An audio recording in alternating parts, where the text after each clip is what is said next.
우리가 지난주 주일날 말씀을 많이 생각해 보면 우리 주님께서 성령이 어떤 분이고 어떤 일을 하는가를 예수님의 제자들에게 가르쳐 주었습니다. 그러니까 성령을 소개했습니다. 성령을 소개했어요. 성령을 어떻게 소개를 했느냐? 우리 예수님께서 성령을 어떻게 소개했냐면 생각이 나십니까? 요한복음 14장 17절에 성령은 진리의 영이다 라고 이렇게 소개를 했습니다. 그리고 15장 26절에 보게 되면 성령은 보혜사다 라고 이야기하면서 더 나아가서 진리의 성령이다 이렇게 소개를 했습니다. 제자들에게 가르친 거죠. 성령이라고 하는 것은 진리의 영이고 또한 보혜사이자 또한 진리의 성령이다. 그리고 요한복음 16장 13절에도 마찬가지로 뭐라고 소개를 하고 있냐면 진리의 성령이다 라고 이렇게 소개를 했습니다.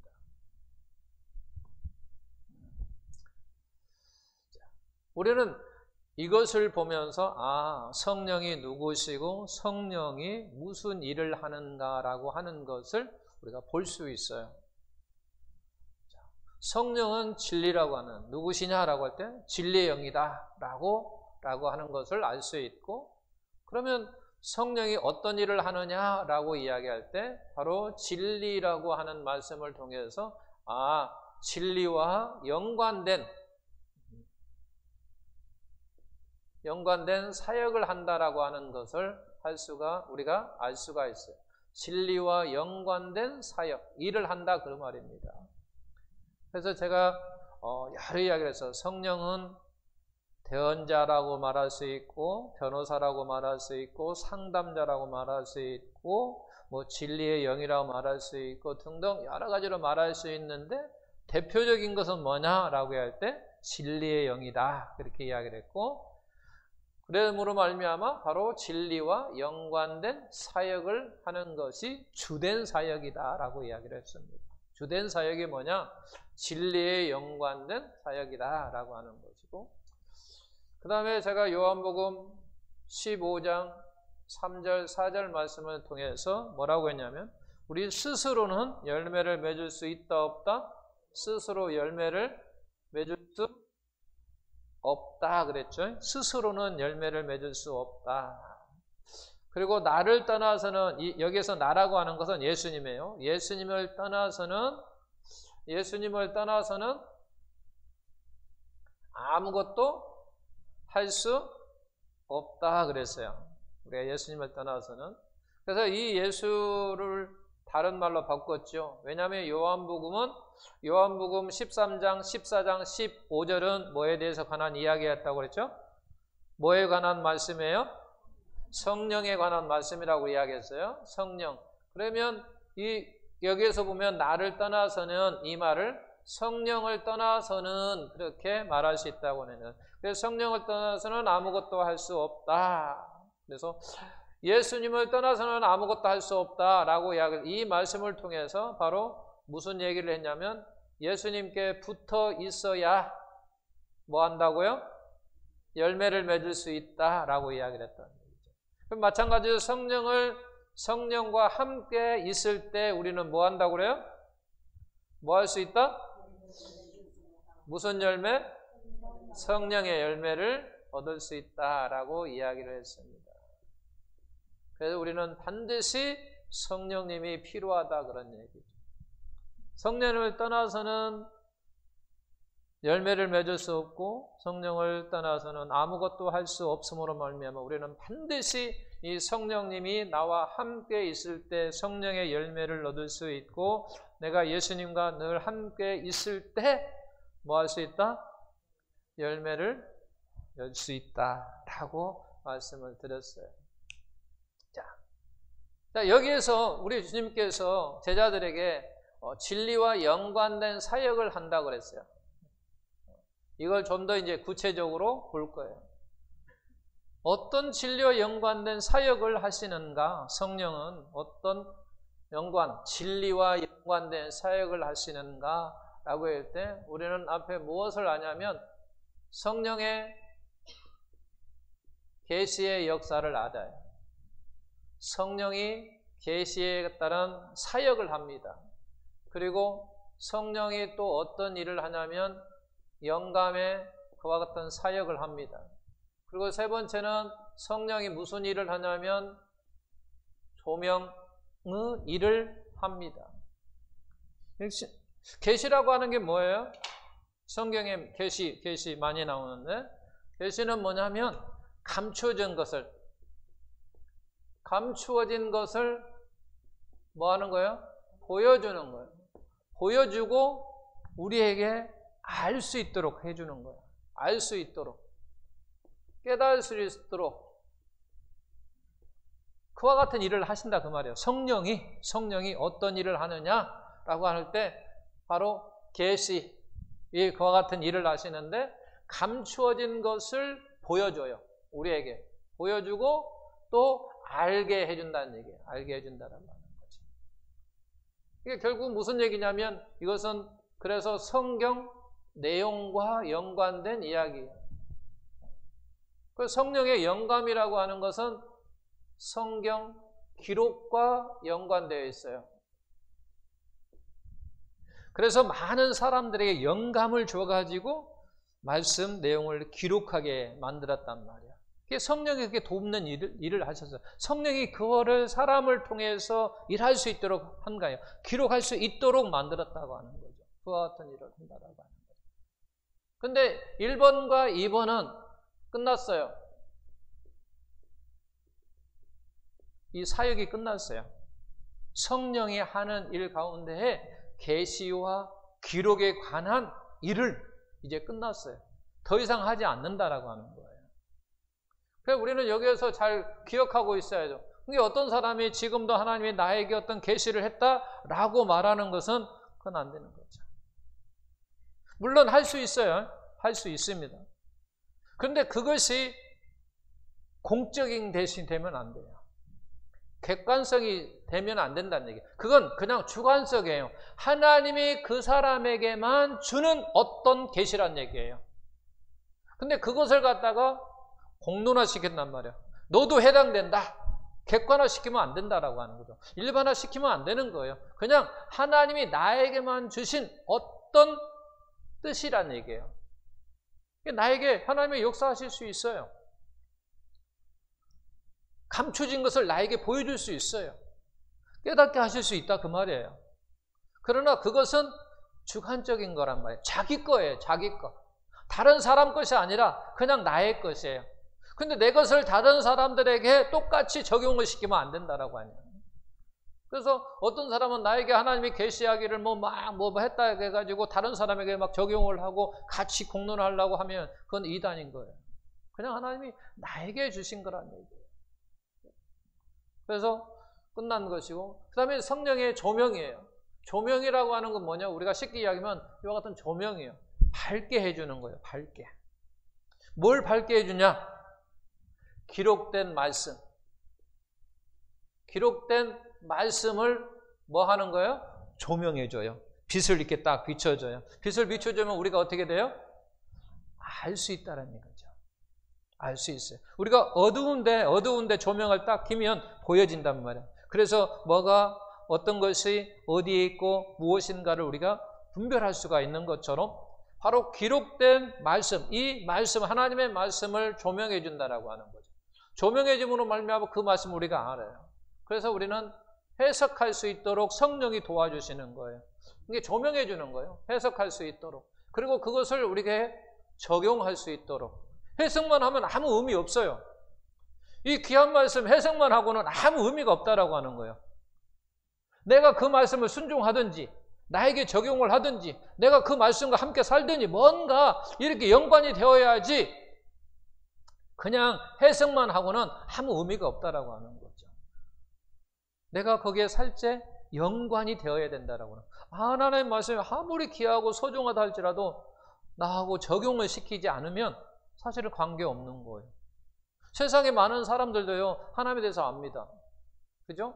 그럼에도 불구하고 하나님과 적용을 시키지 않으면, 연관되지 않으면 사실은 상관이 없는 거예요.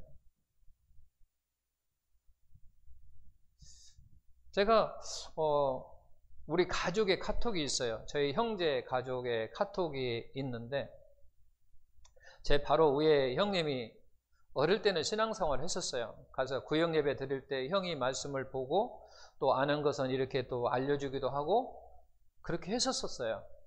그러다가 이제 사회로 진출하면서 이제 신앙생활을 하지 않아요. 지금도 하지 않아요. 근데도 카톡에 보니까, 내용에 보니까 뭐 그런 우리가 많이 쓰는 거 있잖아요. 하늘의 영광이요, 땅에는 평화의 주님이 오신 날, 뭐 이렇게 갖고 막 문장을 써가지고 우리 카톡에게 이렇게 보냈어요. 참 그런 걸 보면서도, 야, 그 어릴 때 그 말씀을 들었던 것이 생각이 났는지 그런 문장을 쭉 썼어요. 그래서 하나님 감사하네요. 제가 그냥 말씀 보면서, 그걸 보면서 참 하나님 감사하네요. 그랬어요. 예, 해석이 되고 적용이 돼야 된다라고 하는 거예요. 자, 그렇지 않으면 사실은 아무 문제가 없어요. 형님도 결국은 그 말을 했지, 적용을 해서 신앙생활을 해야 되는 것이 되는데 그렇지 않는다. 사실 별 의미가 없다라고 하는 거죠. 근데 언젠가는 또 그와 같은 말씀이 아마 역사할 줄 저는 믿습니다. 그러면서 기도하고 있습니다. 자, 성령이 어떤 일을 하느냐라고 이야기할 때 좀 더 이제 구체적으로 성령이 조명함으로 말미암아 어떤 좀 더 구체적인 일을 하는 거거든요. 이게 해석을 하고 적용할 수 있도록 하는 일들을 하시는데, 오늘 말씀에 보게 되면 뭐라고 이야기했습니까? 자, 14장 26절에 보니까 뭐라고 되어 있습니까? 성령은 뭐 한다? 성령은 뭔다? 가르친다라고 이야기다. 가르치고 뭐 한다? 생각나게 한다. 그렇게 말씀하고 있어요. 그리고 또 15절 26절은 뭐라고 되어 있습니까? 성령 보혜사가 무슨 일을 한다고 이야기하고 있어요? 그가 나를 증언한다. 그렇게 나와 있죠. 그죠? 성령이 오시면 그가 나를 뭐 한다?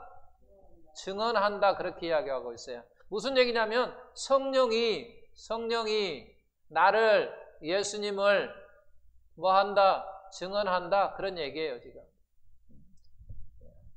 성령이 무슨 일을 하느냐 보니까 15장 26절에 그렇게 나와 있습니다. 그리고 그 다음에 16장 13절 중간쯤 보면 거기에 뭐라고 나와 있어요? 우리를 진리 가운데로 인도한다. 이렇게 나와 있어요. 진리 가운데로 인도하신다. 그러니까 성령이 무슨 일을 하느냐? 바로 이와 같은 일을 하는 거예요. 성령이 가르치기도 하고 또 생각나게도 하고, 그가 나를 증언하는, 바로 성령이 예수님을 증언하기도 하고, 그 다음에 우리를 진리 가운데 인도한다라고 하는 거죠. 그러니까 성령이 주된 사역이 뭐냐면 바로 이와 같은 일을 한다는 얘기예요. 가르치고 생각나게 하신다라고 하는 거예요. 그리고 예수님을 증언한다는 얘기예요. 그리고 바로 우리를 진리 가운데로 인도하신다라고 하는 거예요. 그러면 정말 그런가? 그죠? 그게 중요한 거예요. 예수님께서 제자들에게 이렇게 가르쳤는데 정말 그러면 그러냐 하는 얘기예요. 정말 그러냐? 그걸 우리가 베드로를 통해서 우리가 보겠습니다. 베드로 증언의 말씀을 보면, 자, 사도행전 2장에 보게 되면 주님의 말씀대로, 주님 말씀도 성령이 강림을 합니다. 그죠? 성령이 강림을 할 때 어떤 역사가 이루냐면 하늘에서 소리가 들렸다라고 이야기합니다. 들렸다. 그리고 불의 혈같이 갈라지는 것을 그들은 보았습니다. 그들은 들었고 보았고, 그리고 뭘 봤어요? 서로 말이 통용하는 것을 봤어. 방언한다고 우리가 보통 이야기하는데 어쨌든 그들은 말을 했어요. 바로 방언을 했어요. 이와 같은 일이 벌어졌습니다. 성령이 강림하니까 하늘에서 소리가 들렸고 불의 혀같이 갈라지는 그들은 보았고, 그 다음에 말을 서로 막 이 사람 저 사람, 이 나라 저 나라 사람인데 서로 막 교제하는 걸 보았단 말이에요. 참 귀한 일이잖아요. 우리는 외국 사람 만나면 서로 교통이 안 되잖아요.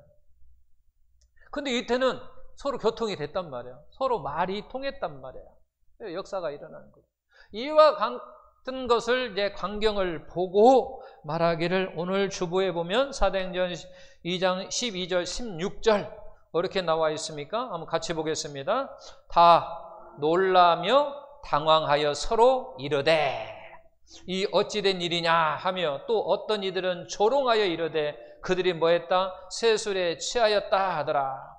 베드로가 11사도와 함께 서서 소리를 높여 이르되, 유대인들과 예루살렘에 사는 모든 사람들아, 이 일이라고 하는 거 성령이 강림한 그와 같은 일이에요. 이를 너희에게 알게 할 것이니 내 말에 귀를 기울이라.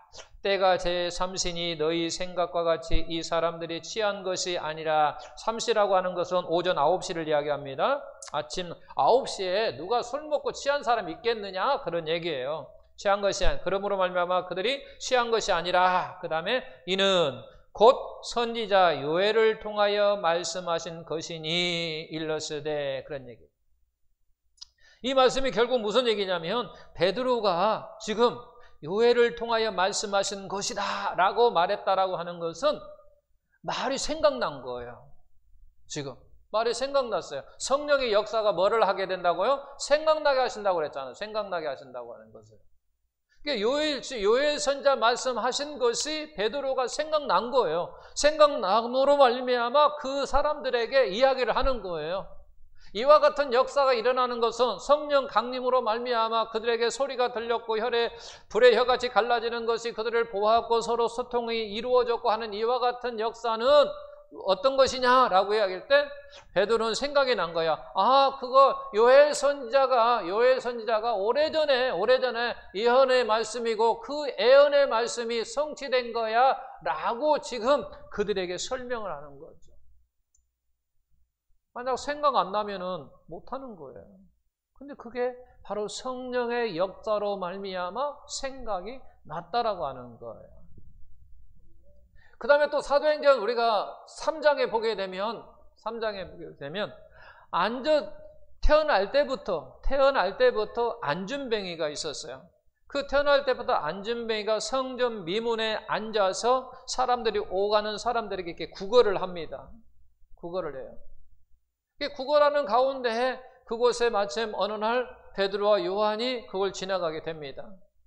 그리고 지나가자 그 구걸하는 사람은, 안준뱅이는 당연히 그 베드로와 요한에게 요구를 하는 거예요. 돈 한 푼 주세요. 그렇게 했겠죠.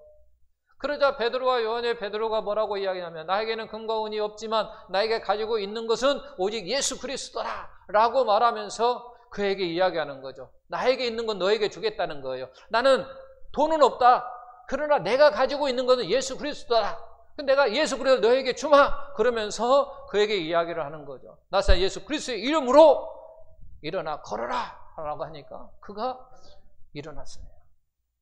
그 일어나고 그러면 그 사람이 가만히 있었을까요? 아니에요. 성경에는 뭐 자세히 나와 있지 않지만요, 그는 정말 기뻤어요. 왜? 날 때부터 안준뱅이가 이제 일어났으니 얼마나 기뻐요. 거기에 간단하게 써요. 그가 뛰고 그랬어요. 뛰며. 그래서 하나님께 찬양하더라고 하는데, 뛰며 달리며 얼마나 좋았을까요? 한 번도 걷지 못했던 그가 이제 다리에 힘을 얻고 막 뛰어내니까 막 자랑도 했을 거예요. 우리도 좋은 일이 있으면 막 자랑하잖아요. 그런 것처럼 이 안준뱅이도 막 자랑을 했을 거예요. 사람들이여 와보라. 내가 여러분들이 알다시피 나는 안준뱅이에 있느냐, 성전 미문에서 구걸하던 자가 아니냐 하면서 나를 봐라. 내가 이렇게 막 이제는 걷는다라고 막 자랑했을 거란 말이야. 그러자 누가 그렇게 했어? 누가 하겠어? 사람도 궁금했지 않을 거예요. 그래서 서로 막 그와 같은 일이 있으니까 저기에 있는 베드로와 요한이 그랬다고 이야기를 하겠죠.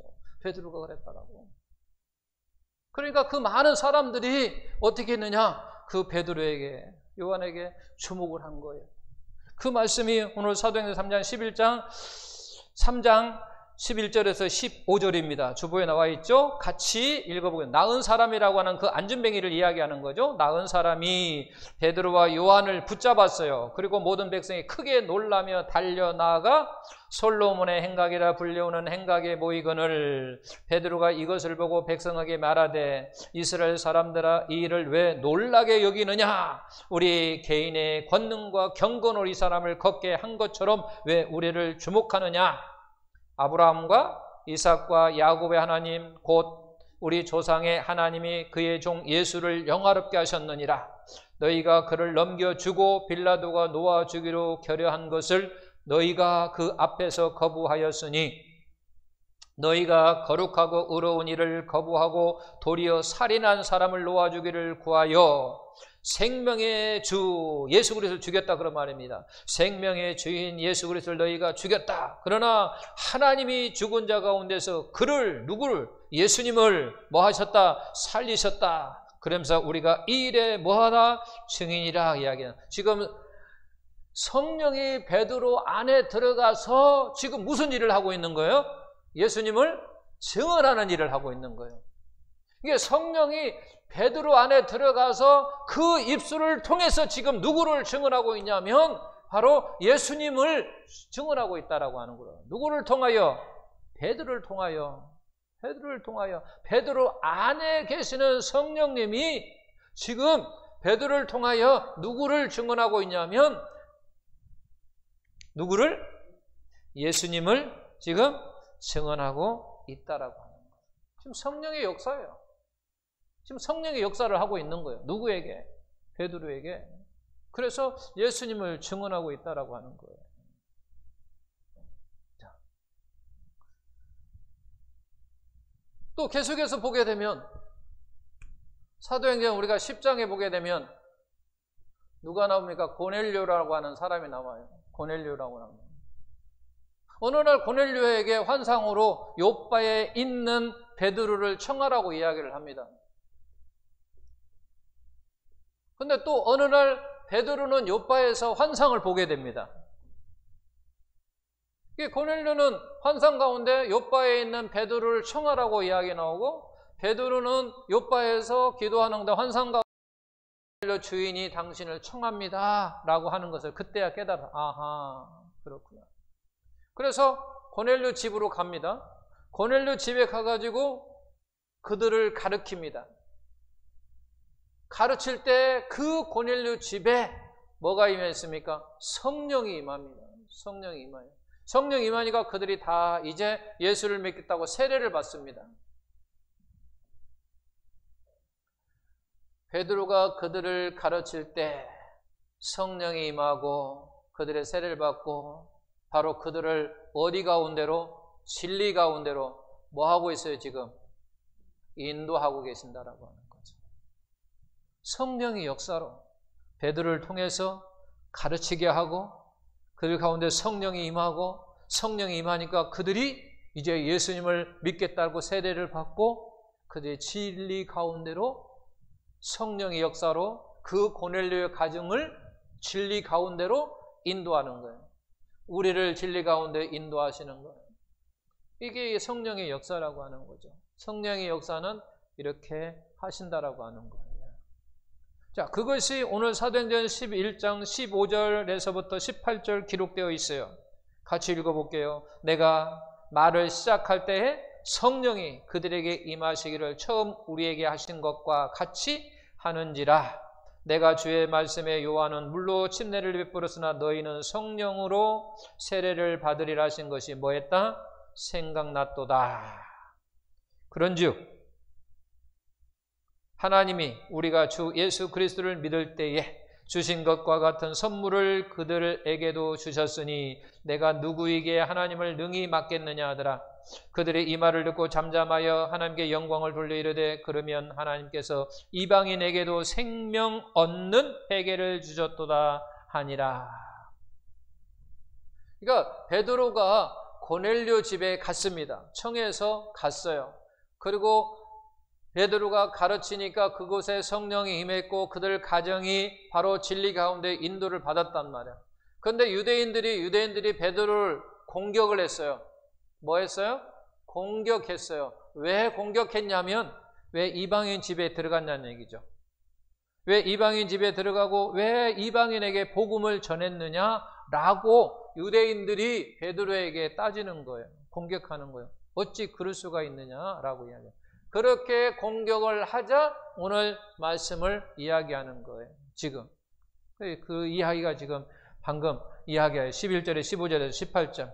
내가 말을 시작할 때에, 내가 고넬료 집에 들어가서 말을 시작할 때에, 그런 얘기죠. 고넬료 집에서 할 때에 그들에게 성령이 그들에게 임했다. 동일하게 있다. 우리에게 임한 것처럼, 유대인 자기들께, 너희에게 임한 것처럼 내가 가서 말씀을 전하니까 그들에게도 똑같이, 우리와 같이 똑같이 그와 같은 성령이 임하더라라는 얘기예요. 그러면서 생각이 났다라고 하는 거죠. 성령으로 세례를 받으라 하신 것이 생각났다라고 하는 거죠. 그러면서 끝에 보면은 이방인에게도 생명 얻는 회개를 주셨다라고 말씀하는 거죠. 이때도 바로 주님으로부터 말씀 들었던 것이 생각이 난 거예요. 그들에게 세례를 준 거예요. 그들에게 세례를 준 겁니다. 이렇게 성령은 여러 가지로 어떤 때는 생각나게 하시고 어떤 때는 다른 사람을 내가 가르침으로 말미암아 그들이 진리 가운데로 인도받는다라고 하는 거예요. 성령이 바로 진리에 연관된 사역이 어떤 사역이냐라고 이야기할 때 바로 이렇게 생각나게 한다라고 하는 거죠. 그리고 예수님을 증언하게 한다라고 하는 거죠. 그리고 그걸 깨달은 상대방은 바로 자기 자신을 어디로 진리 가운데로 우리를 인도하게 된다라고 하는 사실입니다. 우리가 여기에서 기억할 것은 뭐냐면 그거예요. 베드로에게 이와 같은 역사가 일어났다고 한다면 오늘날 동일에게 나에게도 그와 같은 동일한 역사가 이루어져야 된다고 하는 거죠. 왜냐하면 그에게 성령이 임함으로 말미암아 그와 같은 일이 일어났던 것처럼 바로 오늘날 나에게도 성령이 나에게 임했다고 한다면 나에게도 동일한 그와 같은 역사가 일어나야 된다고 하는 거예요. 만약에 일어나지 않는다고 한다면 자기 자신 한번 의심해 봐야 돼요. 내 안에 정말로 성령이 있는가? 당연히 일어나야 된다고 하는 거예요. 그래서 성령의 주된 사역은 어떤 일을 하느냐? 바로 진리에 연관된 사역을 한다라고 하는 거죠. 그 진리에 연관된 사역을 하는데 어떤 이게 가르치기도 하고 또한 생각나게도 하고 그를 통하여 예수님을 증언하고 한다. 우리는 여기서 또 한 가지 기억할 것은 반드시 지난번도 이야기했지만 하여튼 여기서 성령이 예수를 증언한 것처럼 성령은 자기를 나타내지 않는다라고 하는 거죠. 자기를 나타내지 아니하고 자기를 통하여 누가? 예수님이 드러나는 거예요. 이 사역이에요. 근데 어떤 사람은 만약에 성령을 드러낸다고 한다면 그건 잘못된 거예요. 성령은요, 본인이 자기 자신을 드러내는 일이 아니에요. 이 땅에 오신 목적이 자기 자신을 드러내려고 오신 게 아니라 자기는 이렇게 베드로를 통해서 누가? 예수님이 증언되는 거예요. 예수님이 드러나는 거예요. 마찬가지예요. 우리에게도 성령이 임하여 우리가 무슨 일을 함으로 말미암아 예수님을 증언하는 거예요.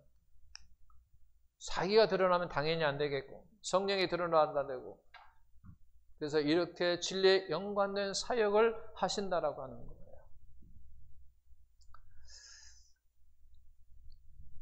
어느 날 비싼 냉장고를 샀습니다. 비싼 냉장고를 사가지고 이제 다 껍질 넣고 잘 딱 설치를 하고 거기에다가 이것저것 다 정리를 딱 했습니다. 그 출장이 생겨서 3일 동안 출장을 갔어요. 그리고 왔어요. 와가지고 이제 먹을 거 좀 먹어야지. 그래서 냉장고를 열었어요. 냉장고 속을 열어보는 순간 냄새가 나고 썩은 냄새가 진동을 합니다. 부패돼 버렸어요. 왜 그랬을까요? 그렇죠.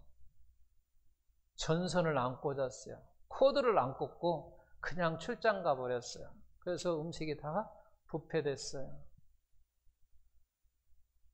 결국 무슨 말씀을 드리려고 하냐면 우리도 마찬가지입니다. 나에게 성령이 없으면 다 부패되고 썩어지는 것이 그대로 있습니다. 전선이 꽂아 있을 때 바로 그 냉장고는 제 기능을 할 수 있는 것처럼 우리도 마찬가지로 성령이 내 안에 있을 때 내가 정상적으로 기능을 발휘할 수 있다라고 하는 거죠. 그렇지 아니하면 할 수 없습니다. 저는 또 말씀드리고 싶은 것은 우리는 다 핸드폰이 되었으면 좋겠어요. 저나 여러분들은 다 우리는 핸드폰이 좀 됐으면 좋겠어요. 늘 핸드폰 보면서 핸드폰은요 길게 충전 안 하면요 이틀, 요즘 새로 나오는 것은 보통 한 3일 정도 되면요 충전해야 돼요. 오래된 것은요 매일 충전하지 않으면 제 기능을 발휘하지 못합니다. 그래서 나는 핸드폰이다 생각하시고 충전하십시오. 이게 무슨 얘기냐면 충전하는 것처럼 말씀으로 충전하라 그 말입니다. 기도로 충전하고 찬양으로 충전하고 그래야 우리가 정상적으로 기능을 발휘할 수 있습니다. 여러분 핸드폰을 보면서도 우리는 아무 생각이 없으면 안 돼요. 오늘 핸드폰 충전했지? 나도 충전해야 되겠다. 그래서 말씀으로 충전도 하고 기도하면서 충전도 하시면서 또 어떤 때는 찬양으로 충전도 하시고 그래야 우리가 신앙생활을 정상적으로 할 수 있습니다. 그렇지 않으면요 못해요. 그 어떤 사람도요 아무리 여러분이 200만 원 짜리 핸드폰 가지고 있어도요 충전 안 하면요 아무 소용없어요. 제 기능을 발휘하지 못합니다. 충전을 시켜줘야 돼요. 우리도 마찬가지죠. 아무리 믿음이 좋은 사람도요 충전 안 시키면요 가면 갈수록 믿음이 떨어질 수밖에 없고 우리 예수님과 관계가 멀어질 수밖에 없고요 그럴 수밖에 없어요. 그래서 충전을 잘 시키셔서 우리가 좀 더 나은 하나님의 관계 속에서 정말 신앙생활을 잘 할 수 있는 저와 우리 성도 되시기를 예수님의 이름으로 축원합니다.